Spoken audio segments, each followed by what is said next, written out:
The Euro-Atlantic region is the bedrock of Western values, of democracy, of open markets, as well as individual freedoms. It contains the largest trading zones in the world, as well as the most nuclear weapons. The world badly needs the leadership that this powerful set of states can provide in meeting today's new threats, from nuclear and bioterrorism to cybersecurity or health pandemics. Rather than drafting new treaties, creating new institutions, or expanding existing alliances, the EASI Commission sought to create new pathways to a more inclusive and effective Euro-Atlantic community in which the use or threat of use of military force to settle disputes disappears. We're not stressing a new security architecture, but rather a process focused on solving specific problems by actively working together. Our Commission recommends 6 areas of cooperation, and the brochures outside will have all the details of 6 important topics. I will only deal with 2 of them this morning. First, we recommend ways of increasing warning and decision time for military and political leaders. Now, why is this important in today's world? Let's flash back for a moment to the fall of 1962 and the Cuban Missile Crisis. Wolfgang, I was only 14 years old at that time. As a young staff member of the House of Armed Services Committee, I happened to be on a NATO trip to Ramstein Air Force Base here in Germany at the very peak of the crisis. I learned from the commanding general that he had only 1 or 2 minutes to launch his nuclear-armed aircraft. Since they would be the first to arrive in the Soviet Union, they would also be the first targets of Soviet attack. Now let's flash forward to 1974. As a newly elected senator on my first trip as a senator to NATO, I learned that we had deployed thousands of tactical nuclear weapons in NATO Europe to try to prevent the massing of Soviet tanks, which would have deprived NATO of the crucial warning and decision time needed to provide relief to frontline troops if a war began. I also learned firsthand on that trip from a group of sergeants that they were gravely concerned about the safety and security of our forward deployed tactical nuclear weapons because of troop morale, because of the lack of perimeter security, and because of the threats from the terrorist groups of that era. My point, warning and decision time, or the lack thereof, drove many decisions in the Cold War, including the deployment of thousands of tactical nuclear weapons, which, if used by either or both sides, would have obliterated the very territory we were sworn to defend. With the breakdown of the CFE treaty and the discord over missile defense, which continues, I asked the question this morning, are we destined to go back to the future? The EASI Commission believes the Euro-Atlantic region must avoid the mistakes as well as the dangers of the past.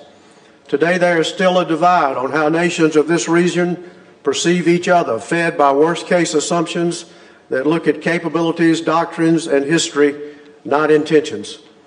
To overcome this divide, we recommend that the Euro-Atlantic community begin a politically mandated process and dialogue among military leaders where all sides confront their fears, distrust, as well as their worst-case assumptions.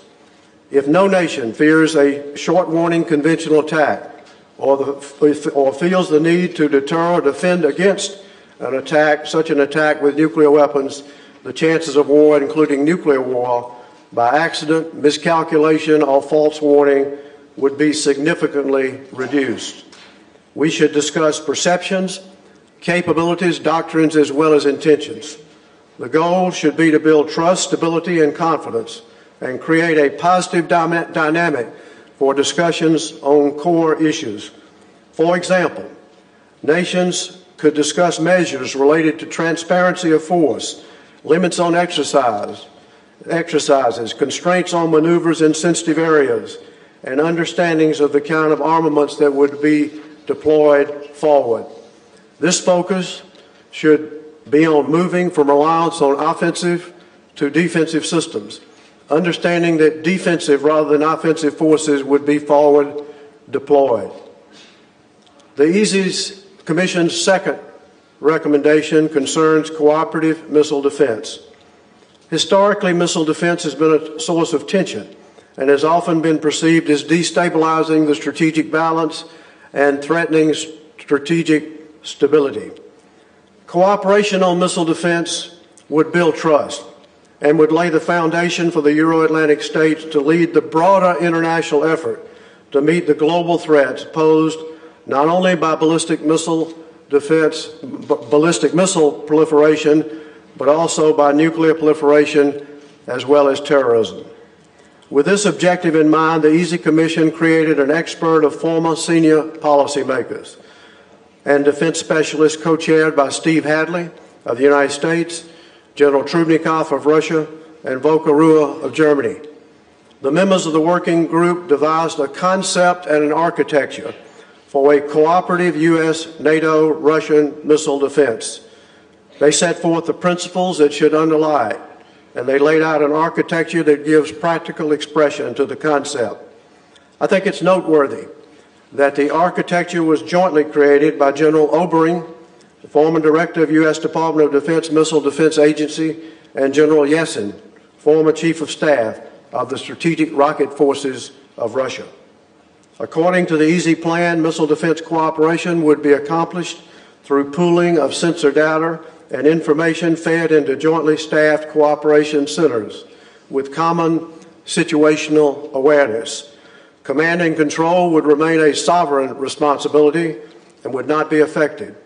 In addition, our approach envisions technology cooperation which might expand over time, but would be subject to the right of each party to protect sensitive data and information. In particular, sensitive technologies such as hit-to-kill and advanced radar algorithms would be protected. Now, I want to caution everyone that the Commission report does not pretend to have solved all the political problems regarding missile defense. The EASI Commission, however, believes that our working group demonstrates that former leaders and experts from Russia, Europe, and the United States can work together and can develop a cooperative missile defense plan that is acceptable to all, an enormously important subject. My fundamental point, if our leaders can find the political will to cooperate on missile defense and begin a dialogue to increase warning and decision time, it will create a positive dynamic for progress on broader security and economic issues.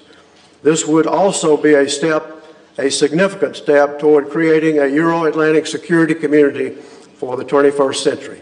Thank you very much.